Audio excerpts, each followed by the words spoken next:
Let's get to our political panel here in Parliament. Daniel Mulino, Labor MP, standing in for Andrew Chalton today. It's nice to see him, the chair of the House Economics Committee. Daniel, welcome. Great and the Liberal MP, Zoe McKenzie. Hello. You've got an opposite number today who has just kindly joined us, who knows a bit about the economy, which we'll get to him in a moment. But Jim Chalmers says he's vindicated by the number today because it shows how soft things are and that they shouldn't smash the economy with even further spending cuts in his budget of last month. It certainly showed a lot of hubris for a man who can now say he has presided over an entrenched GDP per capita recession. So that's not... You're not congratulating Jim Chalmers if you're in the suburbs, mate. If you're paying $25,000 more for your mortgage, if you're paying 25% more for your gas and electricity, if you're paying 17% more for the inflation, you are not saying, thanks, Jim Chalmers, for creating a weak economy and making my life next to unaffordable. Yeah, well, there is a lot of pain out there, and the Treasurer did concede that, yes, while things are soft and people are hurting, as I put it to Zoe, that was his argument, that they got the balance right with the budget. But as Zoe rightly points out, there's not a lot. People won't be falling over themselves to say that things are great right now in terms of their economic situation. So, look, people are hurting, and I think the main thing we need to achieve, and this is something all economists agree on, is that we need to get inflation down. So we've seen inflation roughly halve, but there's still a bit of a journey to go. And what we're seeing with the budget is that it's putting into place very responsible fiscal settings. So we've gone from deep in deficit to 2 surpluses in a row. But at the same time... Should it have been even more responsible? No, but I think for me... More spending. What we saw today was a number at 0.1 which says that people did need that assistance. They needed the amended Stage 3 tax cuts, the $300 for their energy subsidies and cheaper medicines. And those are actually going to put additional downward pressure on inflation, which is critical. So I think it is a well-calibrated budget. The Governor of the RBA said that she will look through the energy rebate and so on when looking at inflation, because of course our viewers will recall there's been a debate about whether the energy rebate will take some pressure off inflation.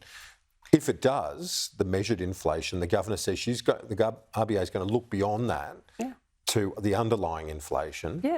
And so the underlying... And if it's sticky, she'll hike. The underlying inflation remains over 4%. It's one of the highest in the world. It's higher than the US, UK, Canada. And so she's still under a lot of pressure to do some of the work that the government won't do. So she's still been cautious. I've told you this myself when I've been talking to the banks recently. They're actually putting up their rates marginally. If you look at fixed rates, they're not really indicating that we're going to see a drop in mortgage rates anytime soon. So it's still hard yards ahead. And may I say on that energy rebate, what people were promised 97 times was not a little bit of a handout, $75 a year and $75 there. It was that there would be a new base to the cost of their energy bills and it would be $275 less. So this is just a bit of a band-aid here and there for your next 4 quarters. Thanks very much. No one's proposing to make energy cheaper in the long run. And so good on the RBA by saying, I'm not going to be distracted by that. It's a 1-year fix so that you can pretend you actually delivered a promise that you haven't delivered on.